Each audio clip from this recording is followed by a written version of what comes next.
우리 사랑하는 모든 성도님들, 올 한 해 전심전력으로 이곳까지 달려오신다고 정말 수고 많으셨습니다. 우리 옆에 분들에게 귀한 마음을 담아서 한번 그렇게 인사 한번 할까요? 수고 많으셨습니다. 정말 수고 많으셨습니다. 올 한 해 애쓰셨습니다. 정말 수고 많으셨습니다. 올 한 해 마지막 말씀을 어떤 말씀으로 전할까 기도하는 가운데 하나님께서 참 은혜와 감동을 주신 오늘 본문의 말씀을 좀 잠깐 나누려고 하는데요. 우선 본문이 말하는 의미에 대해서 살펴보고 우리에게 주시는 하나님의 마음, 말씀을 좀 같이 나누려고 합니다. 오늘 우리가 읽은 본문은요, 이사야 선지자가 성령의 감동에 의해서 쓴 책 성경입니다. 남유다가 멸망하기 전 약 한 80년, 많게는 한 120년, 그냥 한 100여 년 전에 기록된 성경입니다. 성경의 기록에는 없지만은요, 히스기야 왕 다음 왕으로 므낫세 왕이 세움을 받았는데요, 유다 역사상 가장 악한 왕 가운데 한 왕입니다. 근데 이 므낫세 왕에 의해서 이사야 선지자는 토브룩혐을 당해서 두동강 나서 순교했다라는 이야기가 내려오고 있습니다. 어느 정도 인정을 하고요. 히브리서에 토브룩혐을 당해서 순교한 사람이 바로 이사야 선지자로 이해를 하고 있습니다. 자, 그러니 살아계신 하나님의 말씀을 대언하는 하나님의 선지자를 꺼리낌 없이 톱으로 썰어서 죽여버리는 유다 왕, 유다 백성들을 생각하면 이 유다라는 나라가 너무나도 타락하고 패역해서 이제 약 80년, 100여 년 뒤에는 나라 자체가 멸망할 수밖에 없는 하나님의 징계를 받는 그 시점에서 이사야 선지자가 오늘 본문의 말씀을 기록하고 있는 것입니다. 특별히 이사야 1장부터 39장까지는요, 이스라엘의 범죄를 책망하시는 부분이 많아서요, 좀 어둡게 기록이 되어져 있다면 오늘가 읽은 40장부터 66장까지는요, 희망과 소망을 주는 좀 밝은 내용이 기록이 되어져 있다라고 생각을 하시면 되겠습니다. 그 중에서 이사야 40장 1절부터 11절까지는요,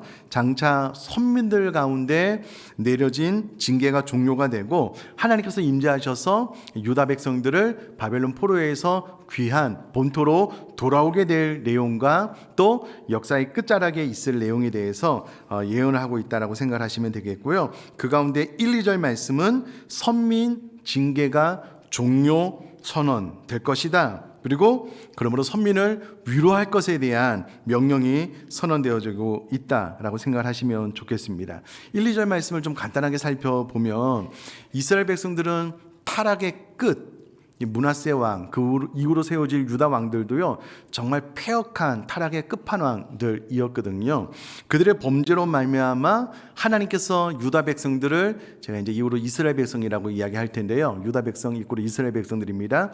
이스라엘 백성들을 징계해서 멸망시킬 수밖에 없는 타락한 상황에 놓여 있습니다.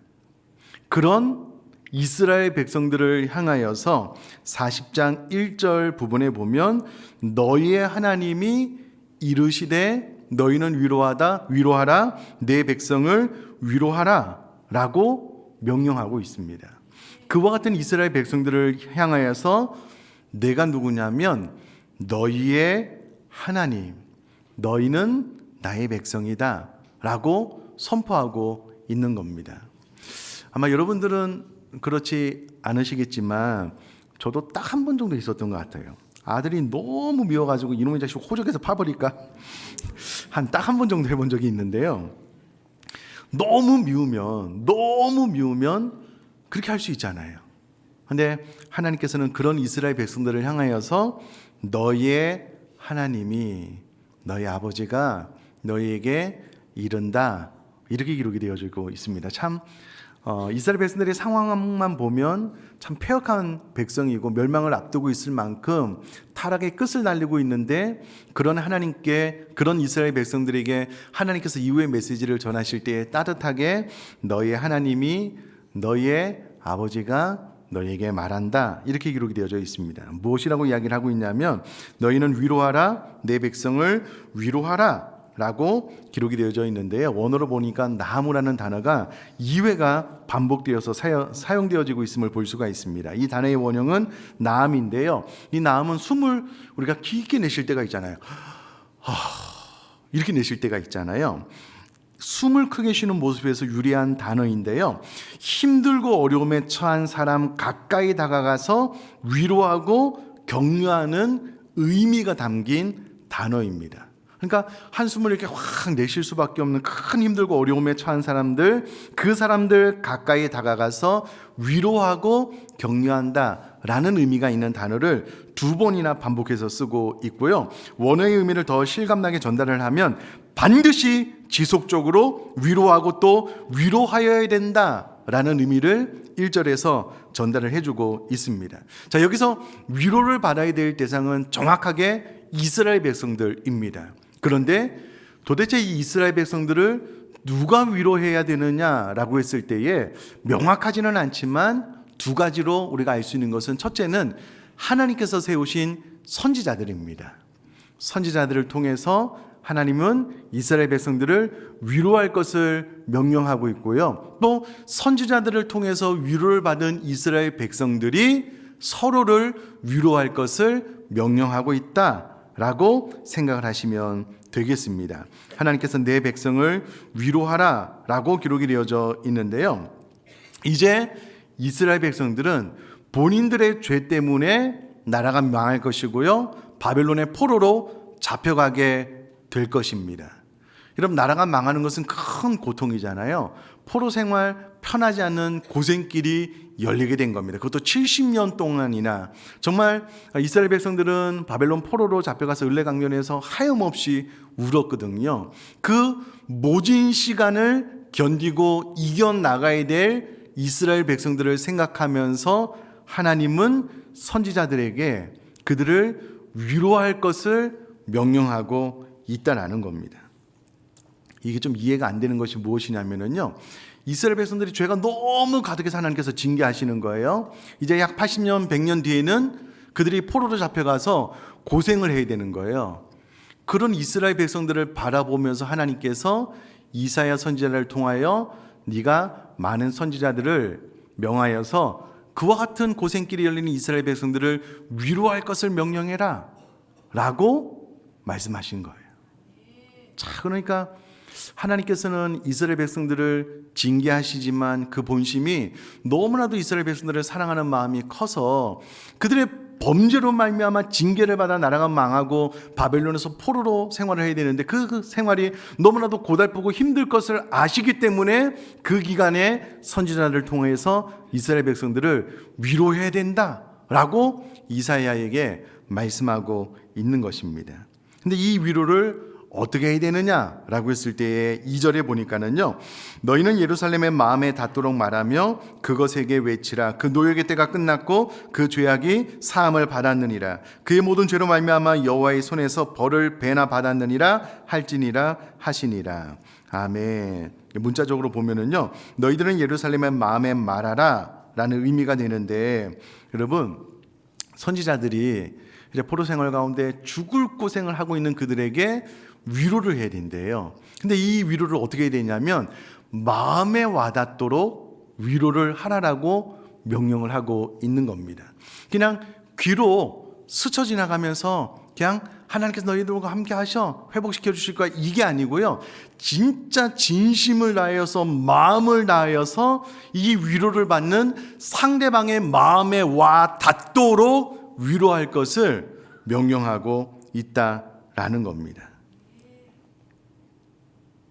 어떻게 보면 저 같으면 이스라엘 백성들이 하나님 입장에서 생각하면 정말 미울 것 같아요. 수많은 선지자들을 보내서 돌이킬 것을 명령하고 지금 이사야 선지자를 보내서 이와 같은 주옥 같은 메시지를 지금 전하고 있는데 이사야 선지자를 그냥 톱으로 썰어서 죽여버린 거예요. 이것을 하나님께서 다 알고 계셨거든요. 그럼에도 불구하고 그들을 위로해라. 어떻게 위로해야 되냐면 그들의 마음에 닿도록 위로해야 된다. 또 내가 보낸 선지자들이 그들에게 그들의 죄악만 보면 믿으면, 그러나 그들이 포로 생활 가운데 너무나도 고통스러운 시간을 보낼 것이기 때문에 그 고된 시간을 잘 이겨나가기 위하여 그들의 마음에 와닿도록 위로해야 된다라는 것을 명령하고 있다라는 겁니다. 뿐만 아니라 그에게 외치라라는 겁니다. 아니, 마음에 닿도록 전달하라, 이것도 충분하잖아요. 근데 그에게 외치라라고 명령하고 있는데요. 이 외치라라는 말은 그 전하는 바를 확실히 들을 수 있도록 큰 소리로 말하라라는 겁니다. 다시요. 그 전하는 바를 상대방이 확실히 알 수 있도록 큰 소리로 외치라라는 명령입니다. 그러니까 위로를 할 때에 그의 마음속에 깊이 전달될 수 있도록 위로함과 동시에 이 위로를 작은 소리로 내가 너를 격려해, 괜찮아, 이렇게 하지 말고요, 큰 소리로 명확하고 정확하게 귓전에 들릴 수 있도록 외쳐라 라고 명령을 하고 있다는 겁니다. 여러분, 바벨론 포로 생활 가운데 너무나도 고달픈 시간을 보낼 이스라엘 백성들을 생각하면서 하나님께서 선지자들을 세워서 그들을 위로해라, 이것을 한 번도 아니고 두 번, 특별히 이 위로는 그들의 마음에 전달될 수 있도록 해야 되는 것이다. 그리고 귓전에 명확하게 들릴 수 있도록 큰 소리로 외쳐라 라고 명령을 하고 있다는 겁니다. 그러면 그 위로할 내용이 무엇이냐라고 했을 때에 큰 그림 안에서는 그냥 그들의 마음을 따뜻하게 힘을 북돋아주는 위로이겠지만, 구체적으로 선지자들이 외칠 두 가지 소식이 있는데요. 첫 번째는 노역의 기간이 끝났다라는 내용입니다. 이전에 나오는 내용인데요. 여러분, 예루살렘이 바벨론의 공격을 받아서 그 성민들이 포로로 잡혀가게 된 시기는 제1차 바벨론 침입이 있었던 BC 605년입니다. 그리고 포로 해방은 BC 539년에 메데 바사 연합군이 유다 백성들을 잡아간 바벨론과 싸워서 승리해요. 그래서 BC 538년 바사왕 고레스가 포로 귀환 칙령을 발표합니다. 너네들의 나라로 돌아가서 너네들이 섬기던 신을 마음껏 섬겨라. 이 선포 이후에 BC 537년에 수룹바벨을 중심으로 한 제1차 포로 귀환이 이루어지면서 이 예언은 하나둘씩 성취가 되거든요. 선민에게 이루어질 이와 같은 상황을 예언하고 있는데, 중요한 것은 이스라엘 백성들이 멸망하기 약 한 100여 년 전에 그들이 멸망해서 포로로 잡혀가고 70년 뒤에 귀환하게 될 것에 대해서 이미 성경에 예언을 해놓고 있습니다. 그리고 이 예언은 정확하게 성취가 되었습니다. 그 노역의 기간은 70년인데요. 예레미야가 예언한 것을 통해서 잘 드러나고 있습니다. 예레미야 29장 10절 말씀을 읽어보면요, 여호와께서 이와 같이 말씀하시니라. 바벨론에서 70년이 차면 내가 너희를 돌보고 나의 선한 말을 너희에게 성취하여 너희를 이곳으로 돌아오게 하리라.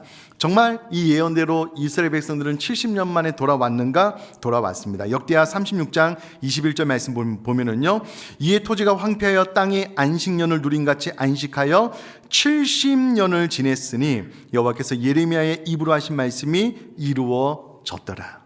그럼 하나님의 예언은 정확하게 이루어진다는 것을 역사 안에서 볼 수가 있고요. 정말 그들이 이 하나님의 말씀을 받아서 선지자들이 위로했는가, 이스라엘 백성들을 위해서 기도했는가, 그 기도를 통해서 유다 백성들이 돌아왔는가? 돌아왔습니다. 대표적으로 선지자 다니엘은요, 예레미야의 예언을 깨닫고 금식하면서 예루살렘의 귀환을 위해서 마음 다해서 기도했는데요. 다니엘서 9장 1절로 3절 말씀 제가 한번 읽어보겠습니다.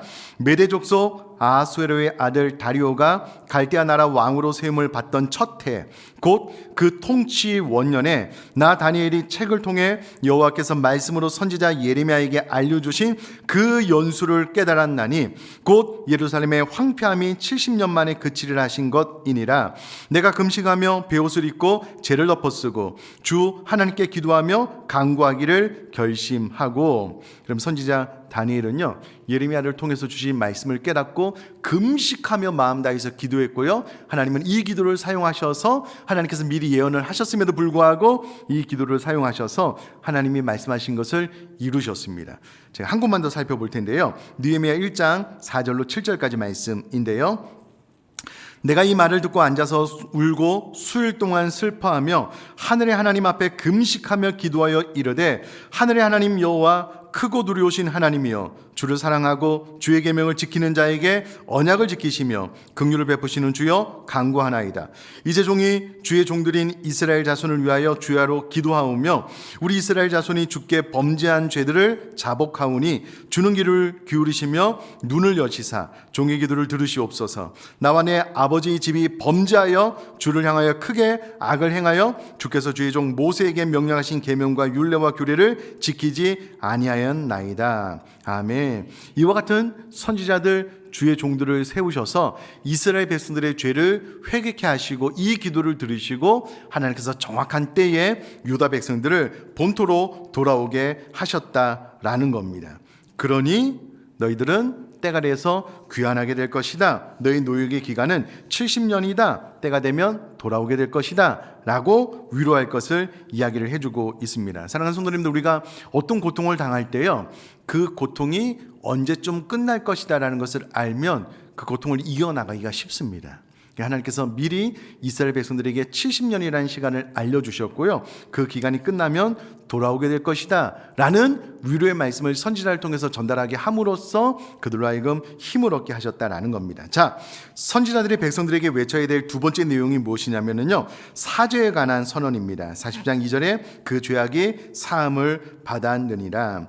여러분, 유다와 이스라엘 백성들이 멸망한 이유는요, 군사력이 약해서가 아닙니다. 그들이 하나님 앞에 범죄한 이유 때문에 포로로 잡혀가게 되었는데, 이와 같은 선지자들 또 주의 종들의 회개, 이스라엘 백성들의 회개를 통하여 너희 죄가 사해졌다라는 것을 전달해라. 그러면서 2절에 여호와의 손에서 벌을 베나 받았느니라 할지니라 하시니라 라는 말씀을 통해서 여기서 그 베나 받았다라는 말은요, 그들의 죄에 대한 형벌이 이제 충분히 지불되었기 때문에 형벌이 끝났다라는 말이고요. 여기서 베나 받았다라는 것은 그 형벌이 과도하다 라는 말이 아니고요, 율법에 보면 도둑질한 자는 도둑질한 것의 2배로 배상을 치러야 되는 규정이 있는데요, 2배는 합당한 형벌을 말합니다. 그러니까 이스라엘 백성들이 저지른 범죄에 대해서 합당한 형벌을 70년 동안 고통받으면서 지불했기 때문에 너희 죄는 용서받았다, 이와 같은 것들을 잘 전달해라 라고 1, 2절에 기록이 되어져 있습니다. 자,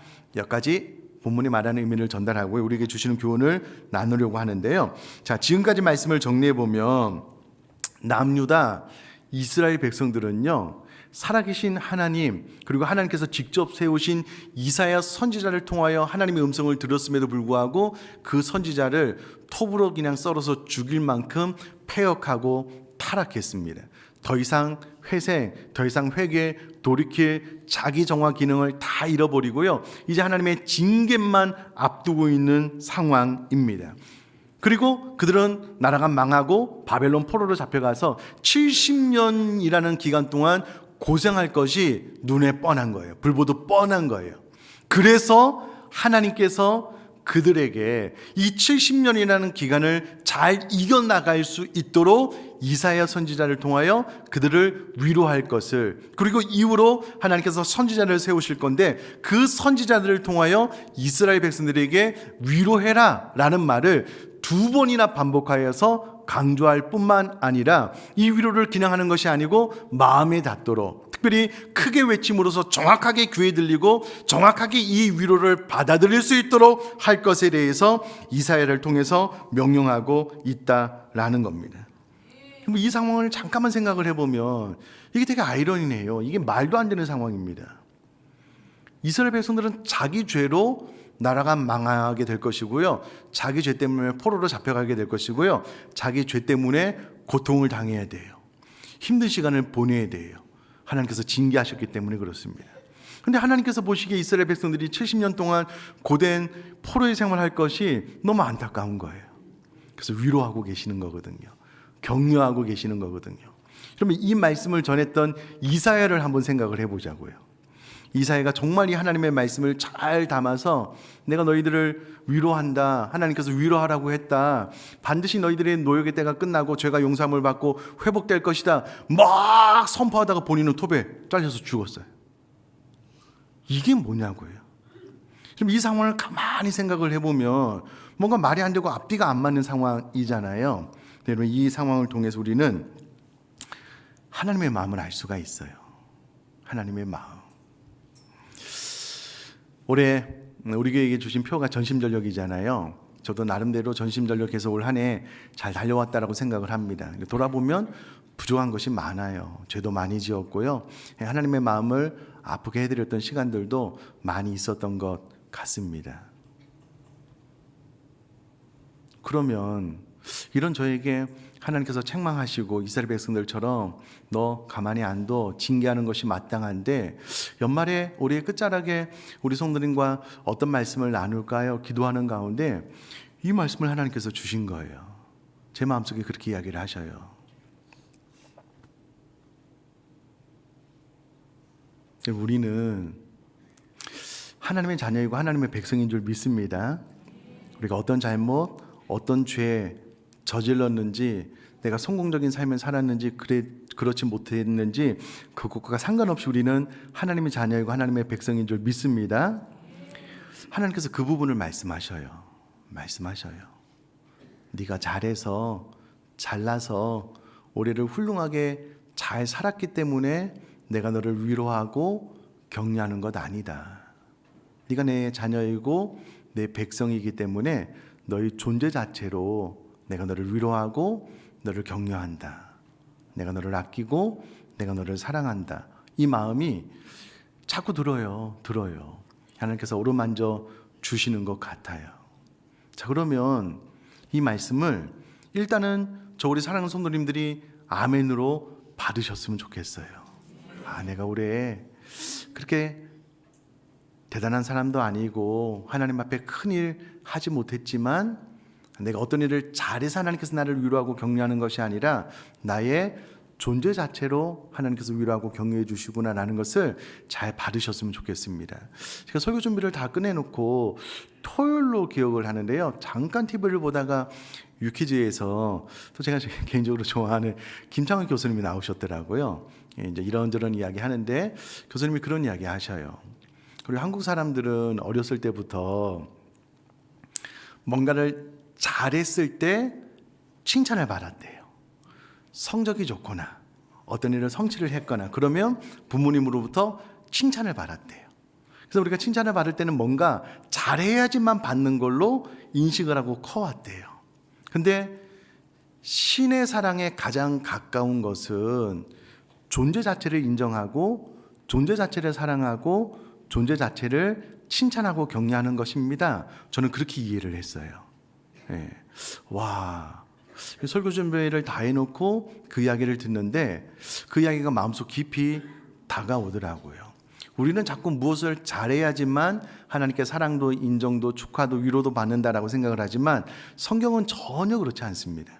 우리들의 존재 자체로, 특별히 이스라엘 백성들처럼 타락의 끝을 달려가서 하나님의 징계 앞에 놓였다라고 할지라도, 그래서 우리들의 죄로 말미암아 하나님의 징계를 받는다라고 할지라도 하나님은 우리를 향하여 너는 내 아들이다, 너는 내 딸이다, 내가 너를 위로한다, 내가 선지자들을 세워 너를 계속 위로하기를 원한다, 격려하기를 원한다, 너희 마음에 닿도록 네 귀에 선명하게 들리도록 내가 너를 위로한다. 이 강단에 저를 통해서 하나님께서 우리를 위로하고 격려하고 계신 줄 믿습니다.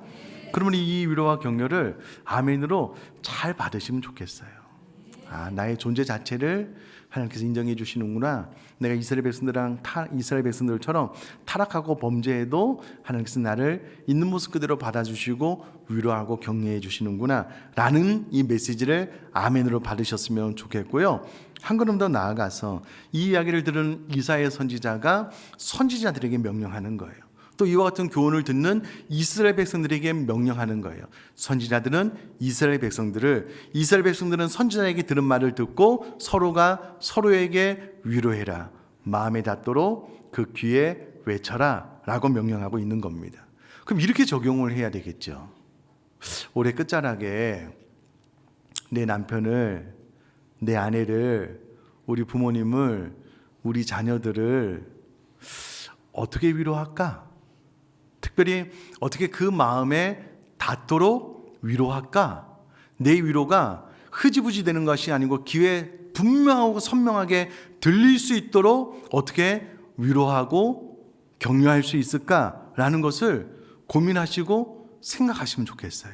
그리고 적용하시면 좋겠습니다. 여러분 아멘이시죠?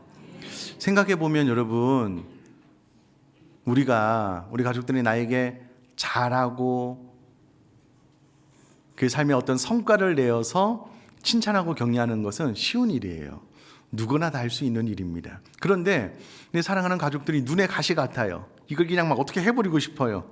근데 성경은 어금니를 꼭 깨무는 것이 아니라 사랑하는 마음으로 어금니가 싹 풀어진과 동시에 그럼에도 불구하고 그 마음에 진짜 위로가 되도록, 진짜 격려가 되도록 그 마음에 닿도록 위로할 것을 명령하고 계시는 것 아니겠습니까? 여러분 그렇게는 하지 마셔요. 여보, 내가 오늘 목사님 설교 들어보니까 좀 위로를 하라고 하는데, 여보 내가 위로해? 위로받아? 여러분 이러면 저는 요나가 생각나요. 네. 뭐 회개하라 복음을 외치긴 했지만 진심을 담지 않았어요. 그냥 건성건성했어요. 그렇게 하지 말라고요. 어떻게 하면 내 남편, 내 아내, 우리 부모님, 자녀들 마음에 감동이 될 수 있도록 내가 뭐 올 끝자락에 한번 위로할 수 있을까? 하나님 나를 그렇게 위로해 주셨잖아요. 격려해 주셨잖아요. 그럼 내가 어떻게 하면 이렇게 한번 좀 위로하고 격려할 수 있을까? 귀에 선명하게 들리도록 큰 소리로 정확하게 명확하게 전달할 수 있을까라는 것을 좀 고민해 보시고 올해 끝자락에 오늘 정말 사랑하는 가족들에게 그 마음의 감동, 마음에 다가가도록 위로하고 격려할 수 있는 저와 여러분 될 수 있기를 주님의 이름으로 축복합니다.